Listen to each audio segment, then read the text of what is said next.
Hey everyone, welcome back to Manze's Magic, brought to you by Dimes on Duval. A not so chilly December day. I mean, should be expected more chilly the rest of this week, but recording here before Christmas for you. So if you're listening before Christmas, Merry early Christmas to you. If you're listening after Christmas, I hope you had a wonderful Christmas. And this is a very special episode for me because this is my first Manze's Magic that I'll actually have someone alongside of me. And right now joining me is Mike Yazji of Dimes on Duval, my counterpart there. Mike, welcome. What's up, man? How you doing? Hey man, I'm doing wonderful because we were both blessed with some excellent news right now. Like while we're sitting here talking about this show, we literally get two drops of news that were almost they were expected, but it was 5:30. It's 5:30 currently, and I'm like, are we gonna hear something about this? I haven't seen anything, but the big news is the two young guns for the Orlando Magic, Jonathan Isaac and Markelle Fultz, have just agreed to extensions. So Markelle Fultz, a 3-year, $50 million extension, and Isaac with a 4-year, $80 million extension. Immediate reactions, Mike. I'm pumped. The reason why I'm pumped is because now we locked down our future for at least another few years. Now, granted, Jonathan Isaac is not going to play this upcoming season due to tearing his ACL this past season in the bubble while we are playing for a playoff berth. Now, it does suck. I do like Jonathan Isaac. He did come out of Florida State, so I did see him play while I believe, actually, I might have missed Jonathan Isaac by a year when I was there, but he's a talented power forward, big man. I'm excited for his future. He definitely can shoot the ball. He's getting better at shooting the ball before the injury. So I'm definitely excited for Jonathan Isaac to stay as a part of the Magic for the next few years and be a key part of the rebuild. As for Markelle Fultz, I absolutely love this re-signing. Now we get to pair him with Cole Anthony and be our point guards and I guess shooting guard of the future. So it's gonna be very interesting to see what Markelle Fultz does. I know Markelle, from what I've seen in interviews, he loved being in Orlando. He loved that Orlando took a shot on him after Philadelphia pretty much gave up on him after he was drafted number one overall a few years ago. So I'm definitely pumped to see Markelle Fultz stay in Orlando long term here. I'm right there with you as a huge Markelle Fultz fan. I'm extremely excited about this, and Jonathan Isaac is. I still think he has the potential to be a very, very big star in this league. But like you said, that ACL tear might have been one of the most heartbreaking things I've ever seen. I remember I was Yeah, watching the game on my phone in the car, and I saw it. I'm like, oh no. Yeah, I was at home watching, so I'm working from home. And during the bubble, I was like, okay, I'm watching as many Magic games as I can. And then I saw that injury, and I was like, oh no. Because he is just coming back from a knee injury, which makes it even harder to digest. Because I want to see Jonathan Isaac healthy, but I think this is a sign that the Magic do believe that he'll come back at full strength. And they want to make sure that he knows that he's a part of our future and definitely a part of our rebuilding project. Absolutely, and I think that's huge. They're not going to sit here and you never know. He could have gotten more money if he wasn't injured, but they're not. I feel like, in my eyes, they're not punishing him for getting hurt because the guy has I think, still a very high ceiling. When he came back from the injury, he still looked like he had pep in his step. He was still bouncing around. I mean, it's hard to believe, he had just had an injury before because he definitely did not look like that at all. So, with that, the last season, I mean, can you literally like make anything up to make it look exactly like the year before? I can't believe how similar it was to the year before. Eh, you make the playoffs, you're a bottom seed or whatever, a low seed. You get excited because you win the first round, the first game of the first First round. round matchup, yeah. Yeah, and beat this time the Bucks instead of the Raptors, and then you lose 4-1. I think the biggest story of last year was injuries. Everyone got hurt. I mean, Alfred Camino barely played. DJ was hurt for a while. Mo Bamba had COVID.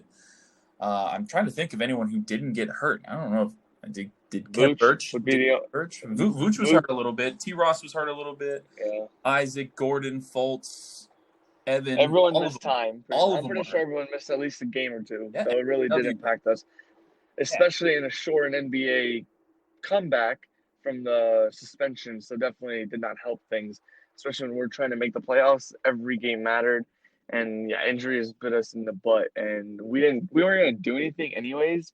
But injuries definitely played a part in us not having major success in the NBA playoffs last year. Yeah, it was a sad sight to see, but we're back. Not anything flashy done in the off season. We bring in a couple new guys that, I mean, I think if you're just a regular NBA fan, you've probably never heard of any of them. I mean, Jordan Bone, who played a year last year for Detroit. He's out of Tennessee. Quick, name another former Magic player that played for Tennessee. Yeah, I'm drawing a blank. I really feel stupid for that, but I'm drawing a blank. It's all right. Tobias Harris. Uh, Eh, why that noise? he wasn't even that great in Orlando. Yeah, I'm he just was thinking, probably one of the best on the team at the time, though, because we sucked. well, yeah, what 20-win team? Yeah, not great, but yeah. So we bring in, Jordan Bone. We bring in, oh man, what's his name? Oh, Kareem. I think it's Mane. I'm not quite sure. He is from Senegal. So he's from Senegal, but he played all of his basketball in Canada. And he was an undrafted player, but I don't know, he went to Vinay College, a French college up there, obviously, because French provinces and such. But the dude, I think, could be a really good two-way player. I mean, I say that a lot. I try and give the two-way players a benefit of the doubt, but last couple of years, like Melvin Frazier Jr. and guys like that, they just weren't very good. Jarrell Martin, I'm trying to think of some of these dinky guys. Josh Majette was okay, but still. But we're not really focused on those guys because they're not going to really have a big impact right now. But I wanted to quickly ask you about Dwayne Bacon. So Dwayne Bacon, as we know, came from Charlotte. What else do we know about him? I know that he went to Florida State, so I do know a little bit more about him He was because I did actually see him play while I was in Tallahassee. I do remember seeing Dwayne Bacon play. He was there with He's Isaac, definitely and you saw Isaac.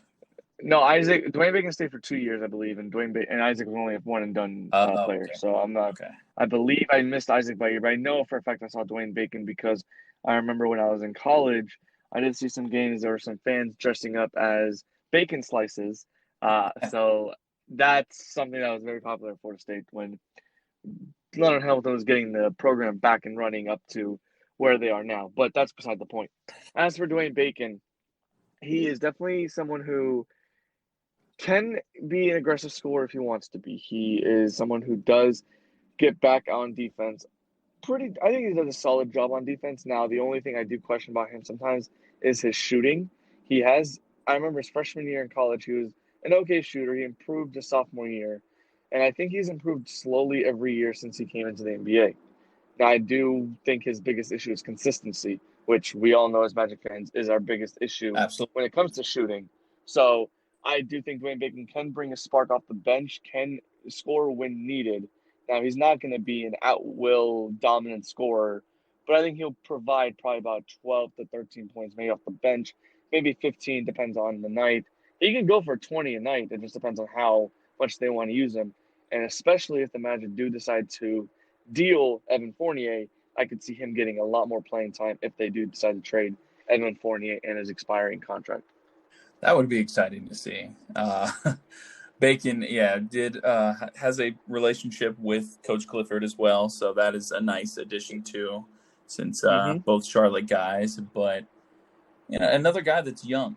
He's only been in the league 3 years, and this team is still, I would say, middle grade. I wouldn't say super young. I wouldn't say old at all. Definitely not old. We only have one player that has 10 years under their belts. Do you know who that is? Is it Vooch? It is not. He has 9 years. Oh, okay, close enough. I do not know. Is it Birch? No, I don't think Birch is No, old. Birch is a young gun. Alfred Camino, 10 years in the league. Oh, I forgot he's on the roster. Yeah, exactly. So, I mean, you have Vooch with 9 years under his belt. T. Ross is 8. Evan also with 8. 7. Wait, how long has Birch been on the roster? I feel like he's been on there for a while. I don't know why I'm thinking that. He looks old. Ken Birch, he's only been in the league 3 years. He does look old. Uh, His hairline Maybe does that's why. Yeah, but his no, face does look he's older. got the braids now. I think we have the most braids / dreads in the NBA now. I mean, you've got Kem, you've got Michael Carter Cole, Williams, you've got yeah, Cole Anthony. um, uh, Cole Anthony and Markelle Fultz. Aaron Gordon's got the beautiful fro now. I love that. But one player that I left out on purpose that I wanted to talk about, and we'll actually talk about this together. Our favorite players are, excuse me, let me rephrase that. The player we're most excited to watch for this coming season, and I'm going to start with this one if you don't mind. Go ahead. I'm going to go ahead and go with Chuma Okeke. So he's technically a rookie because he sat out all last season with an injury. Former Auburn player. I am just excited right off the bat because the guy can shoot threes. I mean, I'm a huge 3-point guy. That's why I love T. Ross, but he can shoot the three. He shot, I think, like 42% through the exhibition games or something, right around 40%. Shot right around 40% in college as well. He can play defense. He's got that Stan Van Gundy, I can shoot threes, but then I can run back and play defense too mentality, and I like that a lot. So I think the biggest thing we don't know about him is if he's going to be able to create his own offensive package. He's not really a shot creator. He doesn't really have any post moves, but that could be just due to lack of playing. So I think he's got more potential in the shooting department than Aaron Gordon ever had. So I'm excited already to see him. Look for him to probably go wherever he's needed, but most likely I can see him backing up Aaron Gordon in the 4 spot. It's either him or Gary Clark, and I'd much rather have him on the floor than Gary Clark, to be honest. And he can play the 3 as well. So that's my player I'm looking forward to the most, Chuma Okeke. Who you got? I've got Markelle Fultz. Reason Yeah. being, I know he just became a Orlando Magic player as of last year. Just got the extension. Now I want to see if he's going to be worth this money that we're paying him. Now, he did struggle in Philadelphia developing his shot. I don't know what happened. His shoulder was hurt. I don't know what happened in Philadelphia. No one knows what happened. Why Markelle Fultz was such a great shooter in college and then went to very bad in the NBA. Something happened. Very So I'm bad. very interested. Very easy way to Yeah. put it, yeah. Yeah, I'm very interested to see how he improves his jump shot, improves his shooting in his second year with the Magic. So I'm sorry, not second year. Is it second year or second full year?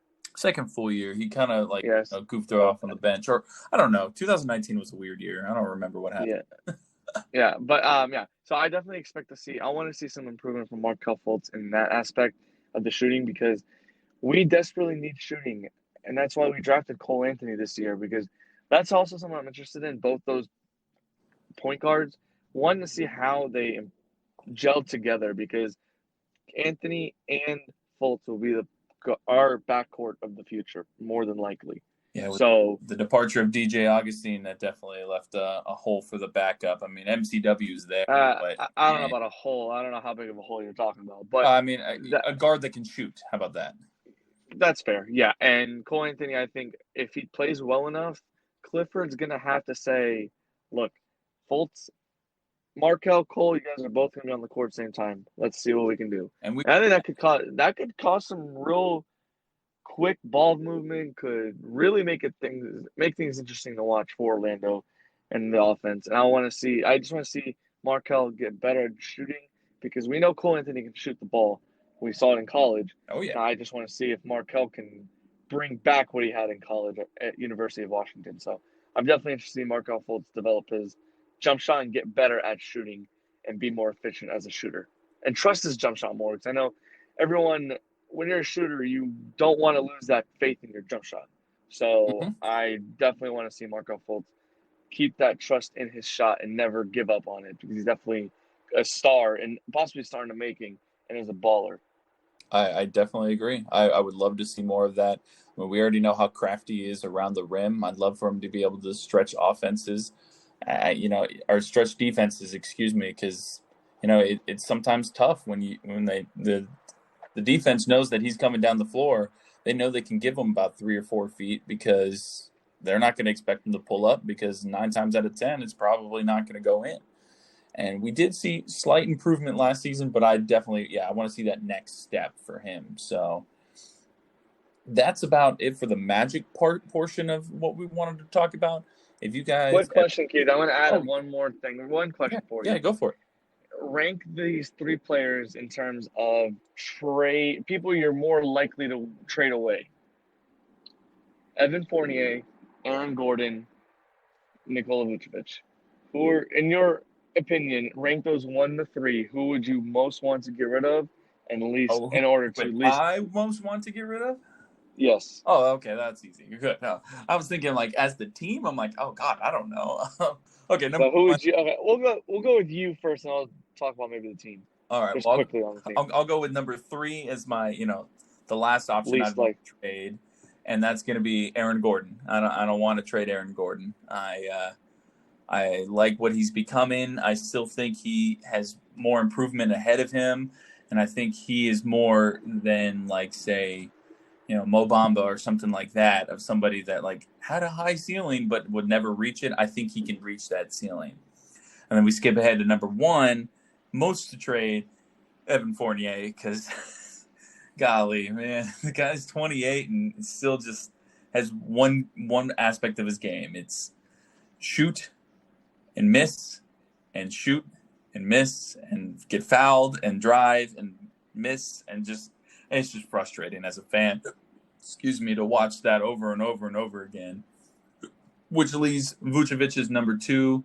God, I've said it once, I've said it 1,000 times. I want to see Vuce retire as a Magic player. And granted, he's only 30. I'm not saying he should be hinting at retirement, but I want him to stay in the pinstripes till the end. I really, really do love Nikola Vucevic. And shout out to you for getting me that Vuce jersey. I'm excited to wear that this season as well.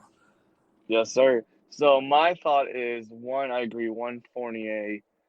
2, I think Vucevic is number 2 due to the fact that he is still a big man who can score on the offensive side of the ball. Mm-hmm. Now, he is a defensive liability, which may scare some teams from trading for him.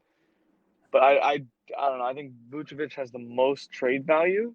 Yeah. Don't know. I just don't see the Magic trading him.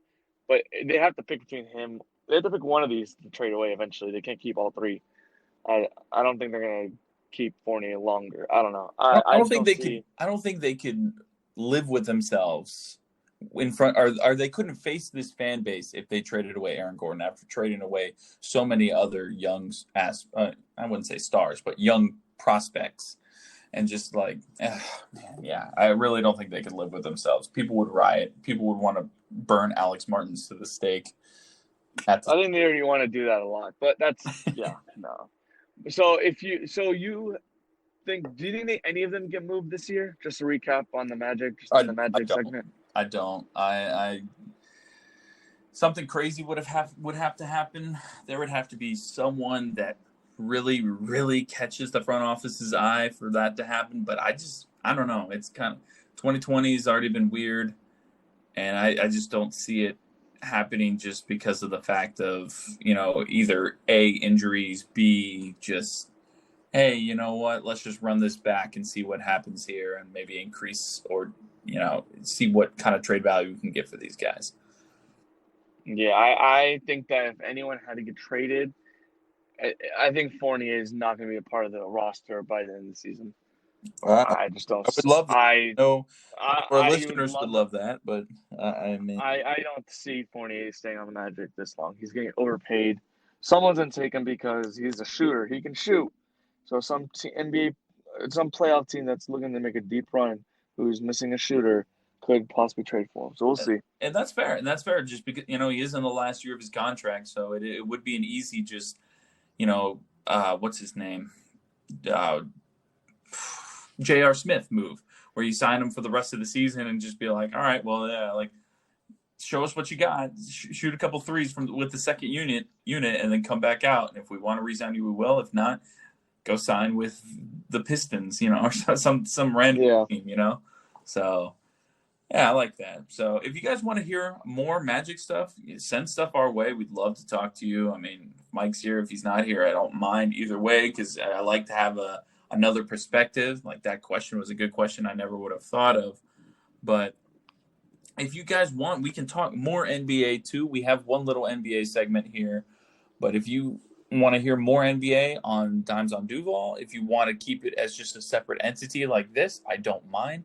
Please, I'm open to all suggestions. But for now, we'll just keep it as like one little thing here and there or whatever happens around the league. So since the season hasn't started yet, Mike, I wanted to talk to you about, and this is based off of ESPN's NBA Power Rankings, the most overrated and underrated teams that are preseason polled. So overrated, I'll let you go first. Overrated, you said the LA Clippers. Why? Yes. Well, they choked last year. Absolutely choked away a playoff series. They were up 3-1 against the who they were playing? The Denver Nuggets. Mm-hmm. They choked the series away. They were up, I think, 20 points in the third quarter in that game 5, and they blew the game. And it started a whole collapse. They lost game 6, lost game 7, ended up firing Doc Rivers. Like, and Montrezl Harrell left the Clippers. Yep. And it's just like, that team is on the verge of an epic And collapse. Michael Green.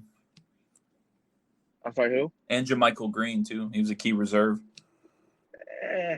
But I'll give you that. I mean, he was an important role to that team down the stretch in the playoffs, at least.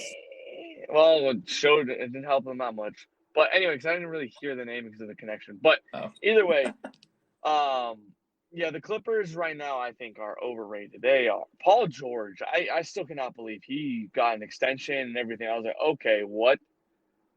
Paul George, I'm sorry, I don't think Paul George is anything great. I think he's an average to just slightly above average player.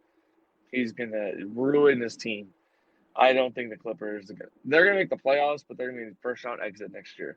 I just don't see the Clippers, unless obviously like if the Lakers get hurt with injury bug, other teams get hurt with injury bug, it's a clear path for the Clippers, but they need a lot of help on the injury side for other teams, which obviously I do not want to happen because I do think that, and I'm just glad the NBA is back. Granted, it's a much shorter season. Right. I just think the Clippers are overrated, and they in fact fired Doc Rivers for Tyronn Lue. I'm good. The Clippers are not going to do anything for me. Yeah, well, the Clippers bring in Serge Ibaka, former Kawhi Leonard teammate. They bring in Luke Kennard and Nicholas Batum, so nothing really big on that front. And like you said, Ibaka could help them on the defensive end, but I just don't see much improvement. Being ranked number 4, I think, might have been kind of high. They're number 4 behind the Lakers, Bucks, and Nets. And I thought about the so based on that, they're thinking the Clippers should be the number 2 seed in the West. Right. Based off that, I don't see. I think they're going to be like a maybe 4 or 5 seed. We shall see. So the Clippers are ranked 4th. I thought about putting the Nets as mine, but you know what? I'm just going to let them do their own thing. I decided to go a different route. I'm going to go down to number 9 on this list, the Philadelphia 76ers. And I know this is kind of a strange one because, they're 9 and there were 8 last time we checked in, whatever, whoop-de-doo. Their title odds are plus 2,500. I don't even know what that means, but I just feel like it's not very good. I don't know. But it's going to be interesting to see how Embiid and Simmons mesh with Doc Rivers. The former coach of the Clippers now heads up to Philadelphia. They get, Danny Green and Seth Curry, which are, decent additions. They should balance out the roster, but I don't know. I think this season really depends on Joel Embiid and Ben Simmons, and I am one of those anti-Ben Simmons. I really don't think Ben Simmons is that great. I mean, the guy can't shoot a freaking basketball. He can't shoot a 3, at all. At least Markelle Fultz can at least attempt him. It blows my mind. And I think if one of those two either gets hurt or if they just have a rough patch in the season, I think they're going to get muddled in that East, which, isn't that strong, but I really think the Heat are, obviously are going to be way better than they were last year, ratings-wise. I mean, in the conference, the Raptors are still good. The Celtics are still good. It's I don't really think they should be that high. And yeah, I'm not sitting here saying that they're going to be that great. So I hope they fail. I honestly do. I don't like them. Yeah, fair enough. Now, the one thing I'm glad the Sixers were able to do was able to get rid of that Al Horford contract. Granted, they did give him a first round pick, and right now they are not in the process or in the mindset of getting rid of. I'm sorry, they're not looking to use those picks. But right now, they might need to hang on to those picks just in case Ben Simmons or Joel Embiid gets traded, because I Mhm. know there's been rumblings recently about possibly trading one of them or both or resetting or rebuilding. Who knows? Yeah, But Mike, the Doc process Rivers is not ended, going to be a bro. part. The process ended. This is a new New regime. whatever, new era in Philly. Yeah. Yep. No, exactly. And I don't see Doc Rivers looking for a rebuild. I do think the Sixers will still be up there, like you said, but it does depend on Ben Simmons and Joel Embiid. Hopefully, if those two can get it together, they are looking for it. They're looking to be a threat in the East. But again, all the based on the chemistry between Ben Simmons and Joel Embiid. Right on, yeah, right there with you. So we'll flip it to the other side with the underrated. Mike, who's your underrated? Pick me. It hit me. You had two that you were debating between.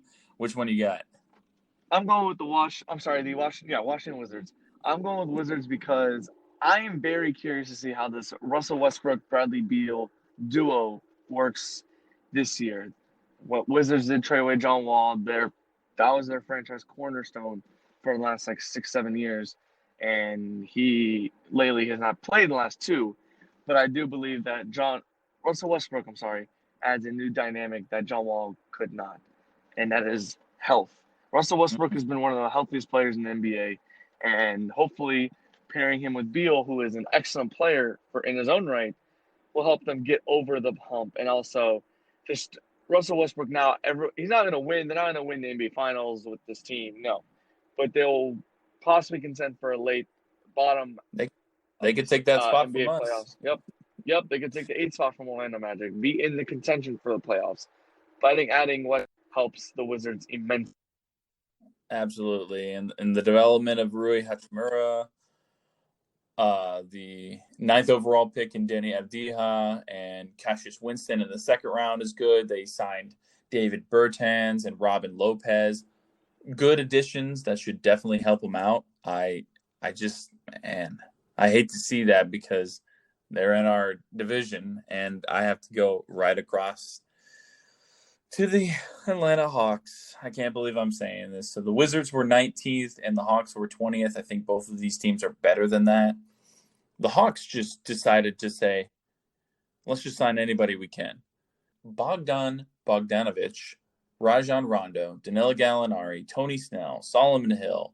They drafted Onyeka Okongwu and Skylar Mays. You know, they bring in a bunch of these guys, and Clint Capella was, brought in really late last year, and they still have Trae Young. I mean, like, the dude's still 21 years old. They have a lot of potential, and I think that, oh man, I think they're going to do better than what the rankings say, and it pains me to say that because I hate the Hawks. I don't like the Wizards very much, but I definitely hate the Hawks more than the Wizards, and it just, the Heat are the worst, though. We can agree on that, right? The Heat are the worst. Okay, all Yeah, right. I'm glad. yes, can't stand the Heat, but well, we can't say anything because the Heat have been pretty good this Well, lately, so I can't really be they mad at them. they, They've been they balling, treated so life but I'm not a fan of them, so I agree. after LeBron and crew very well. I mean, they had a couple down years and they figured things out very quickly and brought in good players and drafted good players and just, sucks to see as the Magic sit here on the outside looking in with the same core that we've had for, 5, 6 years. So that's about all I've got today. Thank you so much to my guest, Mike Yashi, for coming Hey, on. We appreciate you coming on, buddy. good question though. What is the final seeding for the Orlando Magic? What Oh do you think? man, what did they extend the playoffs to? 10 teams? 10, well, 8 teams, but the 7 to 10 But are we'll in be the in the play-in 10 in the situation. playing situation. Yeah, So you say yeah, 10? yeah. I say we missed the play-in situation. I Oh think we man, fall down I've to never 11. been down on the Magic, but I just fear injuries are going to come back. The Yeah. teams, it's not the same. It's just, yeah, it's not gonna be Let's hope we're comparable. wrong. Let's please, basketball Yeah, gods, if you're up there, dribble one for me and just bounce a ball right for me. Have a Markelle Markelle Fultz 3 that doesn't look like it's going to go in, actually hit the front of the rim and go in like a Kawhi Leonard shot. Like I would love that.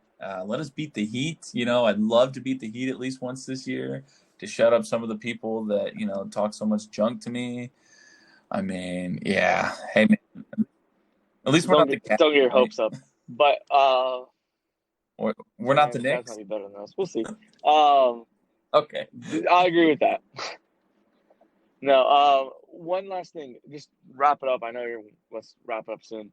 NBA Finals, NBA champion. Give me the Champion? finals real quick. Champion, yeah. Why not? Everyone makes preseason predictions, Give me right? the Lakers again. Why not us? Lakers over who? We'll just keep it plain and boring over the Bucks. You're okay. Wow. Okay, I was gonna say Lakers over. Give me the Raptors next year. All right. Lakers over Raptors. Hey, man, I don't want any of those teams to be in there. I wanted it to be the Magic beating the random team in the West, the San Antonio Spurs. Kings. Oh, the Kings. Yeah, that would be cool. Two teams that have small markets. Yeah, everybody would hate that, but except for us. So, for Mike Yaji, I'm Keith Manze. Thank you for listening to this episode of Manze's Magic, brought to you by Dimes on Duval. Take it easy and pure magic.